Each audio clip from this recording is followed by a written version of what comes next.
This Alive Now episode is about two significant past lives that came to me and the energies that I'm reclaiming now because of them. And these seem really out of this world, which they are. So find out more about that in this podcast. And at the very, very end of the podcast, I speak to a list of what's happening right now in my life, what I'm listening to, singing, reading, creating, watching, where my heart is, where I'm located. Just a little fun piece for you today. Hello and welcome.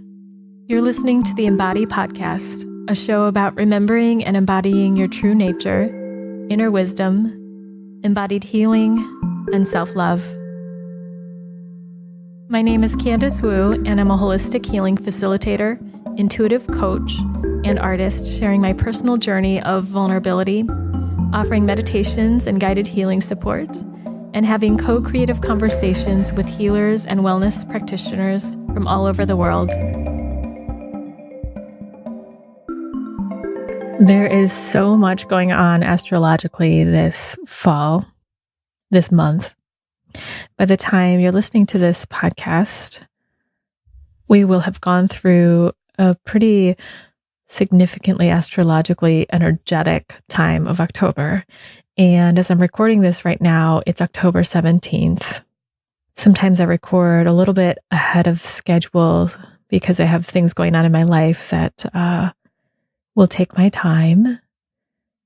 I'm excited because I have an individual healing immersion coming up with a client that is having an immersion for 4 days. And in that time, we'll be working with horses to further deepen in her journey of healing and being in presence with herself and healing up the things in her past that have been traumatizing, but coming into more presence now and letting that happen in the present moment. And so I'm so excited to do that. It's going to be really wonderful.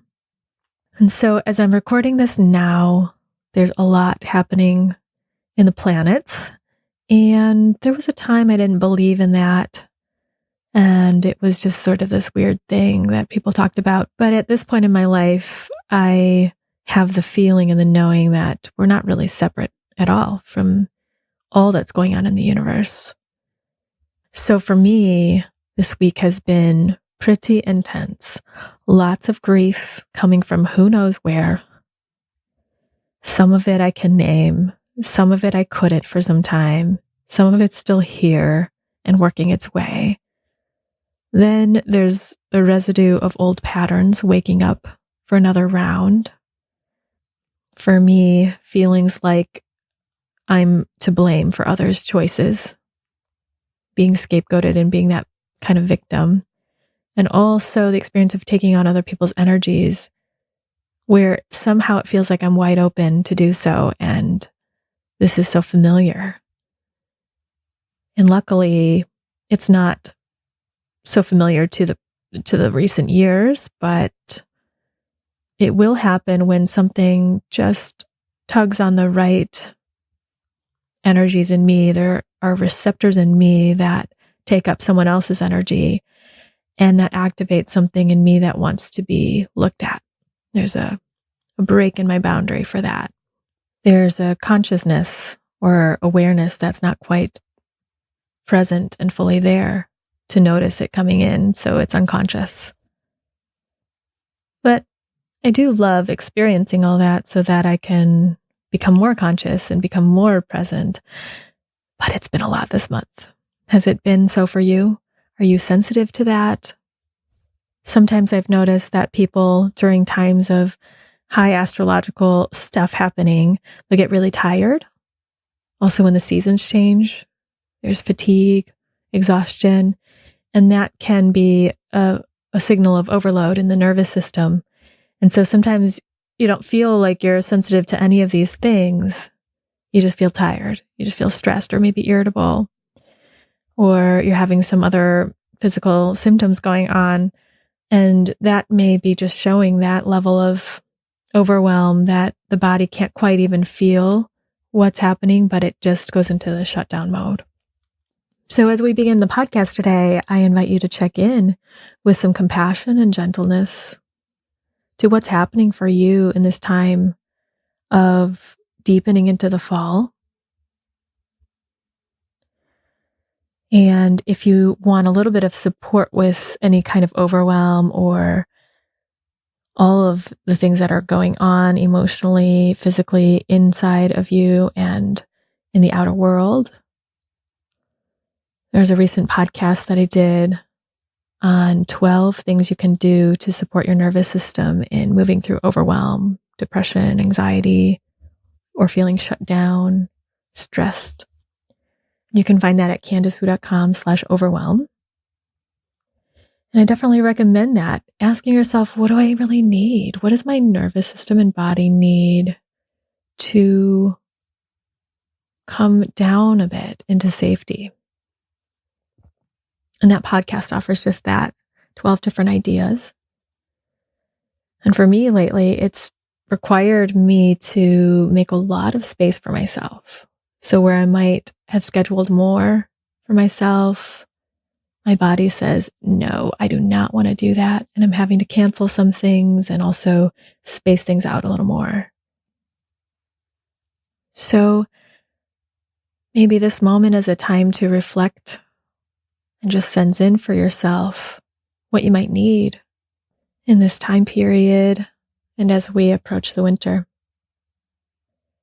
And today I want to talk about two experiences, two significant ones that have enlivened more in me.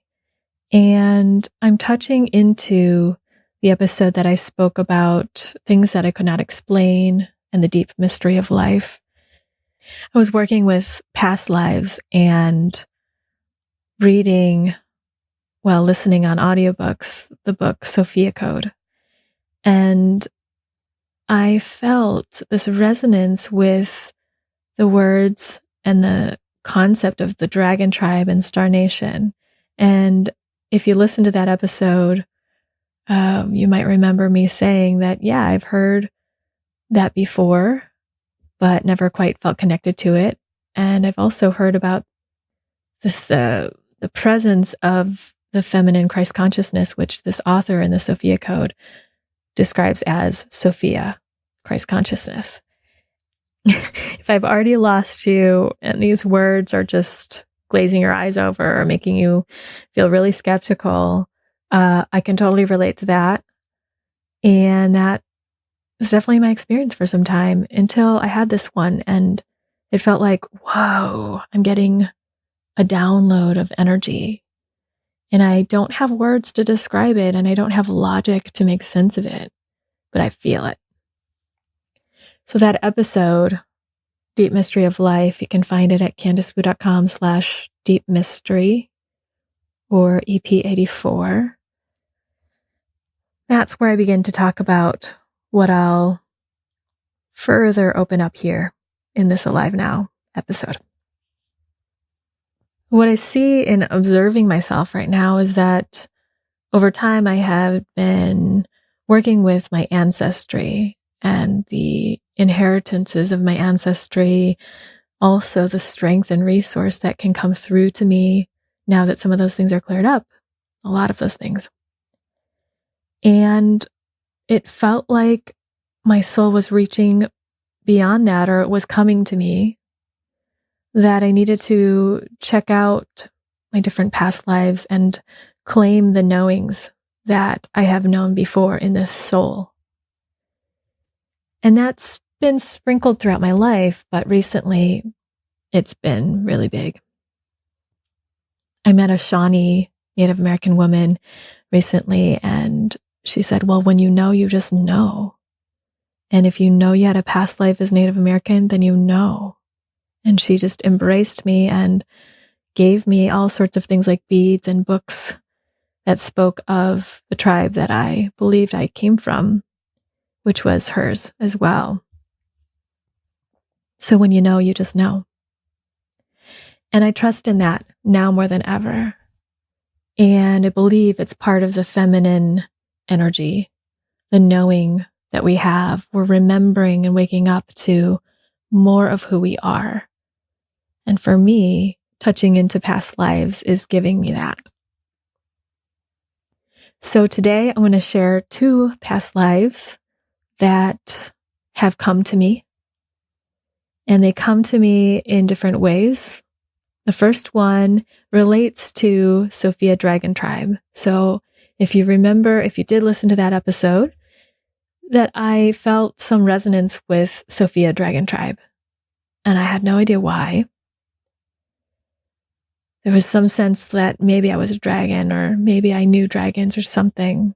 But there was a magic that came with that, a knowing that magic existed. And I had a direct connection. So about 6 weeks, 2 months ago, I was talking with a friend, another healer, Amelie. She's in Kenya, and she is the one who I have had a past life with. And so ever since we discovered that we were both Native American and Ojibwe and we were friends, we've been friends in this life and helping each other through some of the other discoveries that we're having and just sharing with each other. It's delightful. So she noticed that there was this dark energy that I kept feeling tied to, that was living in me and I was holding on to. So while we were working with it together a bit, for fun, of course, what came to me was this feeling that I had to choose. There was this tearing feeling inside that I had to choose between dragon and human at one point. It was a conflict in me, and that I couldn't be both. And that carried into this life where I felt like I'm human. How could I be dragon? And how could I know a dragon? Or does that even really exist? Is it real? And so as we tuned into it deeper, she sensed that I was in an egg and that I had died. And as she said that, I felt it. I felt this pain, and in a larger way, more so than my own pain, the pain of my dragon mother, who just was like screaming and crying because she'd lost her baby. And there was that choice right there, that instead of staying into the dragon life, I chose to become human. I chose to leave that life and at some point become human. So it seemed like it got tangled there. This conflict of being dragon and human just got compressed into this leaving death of me being a baby dragon. So I didn't get to live that dragon life. Maybe I've had other dragon lives, I don't know. But this one in particular echoes into this life because I came in utero to a mother in this life who was very depressed and crying about a heartache that she had and crying about the life that she was having at that moment with my father. And I took on all that energy, all the depression and sadness, and just like I did with this dragon mother, it felt like. And so the healing was to see the grief of my dragon mother and to allow that to move in its natural way and to get in touch with my dragon self and to let that little baby dragon come to life and live and have all of its magical powers in me now. That gets to enliven in my inner resource in this life. And I feel a difference. There's something more to me. There's some more ferocity as well as playfulness. And dragons, they just seem adorable and clunky when they're little and breathing fire involuntarily. And yet when they grow, at least what I'm getting right now is very protective, playful, sensitive beings that are extremely powerful. And yes, that is me in some ways, and I'm growing into that even more. So this is something my friend Amelie also taught me, is that my dragon, my inner dragon, could and can eat up energies that feel unpleasant and transmute them, digest them into joyful energy, something I can work with and use to create more. So just growing flowers out of nothingness, out of things that feel unpleasant, shifting and transforming things. And it helps me to be able to not take in others' energies as well. I've worked with that in many other ways, and my natural boundary has shifted, my ability to not take in other energies and block out energies if I don't need to take them in or want to, and to do so when I want to. And my inner dragon can help me with energies that I just didn't even know I had taken in, or if there's a lot around me. So I'm totally curious how you're responding and reacting to this story. And if there are experiences that connect with you or it opens something up in you, notice that. If it also creates a strong reaction of resistance or skepticism, your mind's really pressured against this, notice that too. And feel free to take whatever is here for you and leave peacefully whatever isn't for you. And now I'll move on to the second experience of a past life that I'm still working with. It's very present to me. It was only recently that I began feeling so much grief, like the weight of the world kind of grief. And it was confusing. Usually I can pinpoint what it is right away and touch in and let it move. And this time I was just feeling it, and it just seemed endless. And it felt like I needed to know exactly where it came from and what it was for me to resolve it and allow it to be known in a deeper way. So I was working with my healer, Charmaine Kilcup. She's just an excellent and intuitive, powerful being. And so I knew that something would reveal itself, even though it was very vague and only words and fragments of feelings were coming through. And what it did was talk with the grief, and it was completely nonverbal. It wasn't giving me much. It wasn't even giving me imagery, which usually it does, and pretty quickly, especially if I have someone like Charmaine holding the space with me, or a friend that is very dimensional in their experience as well. And so here I am getting words and fragments of feelings.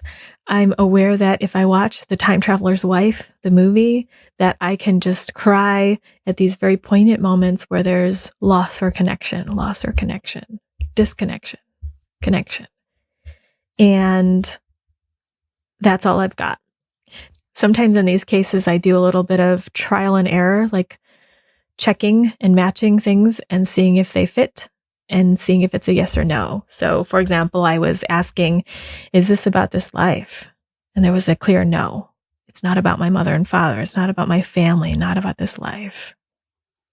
I was asking, is it related to the world? Is it other people's energy? No. Is it mine? Yes. So that helped me get a little bit clearer and just sort out a few things. And eventually what I got stuck with is the feeling of disconnection with mother and father, or masculine, feminine, but that wasn't quite all of it. And then I realized that it was disconnection from family, but not only that, but from angels and angelic spirits, and from all that is. It was like a bigger yes each time it expanded farther and farther back and more outward. And so Charmaine had me time travel on a rainbow, which connects with Time Traveler's Wife. There's time travel involved. And I went all the way back to the time where the disconnection happened. And I just saw a paradise. I saw the most beautiful, magical place where everyone knew magic. Everyone knew how to use energy. And there was a deep appreciation and respect of the connection of all beings, of animals. Communicating with animals was so easy, and it was a given. And everything was experimental and playful, and there was this collective agreement and knowing of this way. And it just came to me, I feel this is Lemuria. and I barely even knew how to say it. In fact, I don't even know if I'm saying it correctly. Lemuria. Well, I think it's Lemuria, because as I look it up online, I'm seeing different websites, of course, and I'm trying to just weed through and see which one resonates with me and connects with my knowing, to know which one to trust and what information to take in. And I got to just soak in that energy in this process of connecting with this past life, where I lost this hidden world of Lemuria that is now hidden was my reality for some time. And it felt like this has been something I've known forever. And even in this life, there's been a feeling that we can have a paradise and utopia on this earth, yet the world isn't quite ready for it. And that thought has been one of the most painful thoughts that I've had. There's so much grief in that, or there was in the past, just a little bit now. But it's painful to see fellow humans be in such violence with each other, and to not see and be able to be in the choice that is something peaceful, beautiful, pleasurable, and collaborative. I know that different souls, each soul is in its own place and journey, and I know very little about the bigger picture of that. So I also accept that everyone has their own process and place to which they're learning and doing whatever it is they're doing here on earth. But in recognizing that I lost this world that I lived in and my knowing of that world, the magic and the beauty of that world, I realized I could bring that to this life, and that I can have that paradise now, even if other people aren't choosing it. And that kind of beauty and magic I can have, and it can inform me in how I choose to navigate the world and what I'm doing here with people, with myself, with the land, with the energies around me, and truly enjoying it. Which, how lovely would it be that someone who is in a lot of suffering can witness, or one day meander over to this side of the meadow where we can do this, where we can create peace. And that requires me to continue to see the darker places in me, the places that are not in peace, and to give myself that peace and loving, to ultimately be responsible for my own energy and to know my own magic. So, Lemuria, whoa. It felt like I didn't know what to do with it when I realized it. And there was a bit of shock around it, as well as this profound, essential knowing that I now retrieved, and yet can't quite pinpoint or put words to the knowing. But there's a resonance and a sensation and felt sense. There's more in my resonance now. So if you have any reactions to this as well, I invite you to notice them. If there's any inkling in you that this is something that you're guided to look into, past lives or experiences beyond your logical mind, I'd love to hear from you. I'd be happy to support you in exploring that and invite you to share.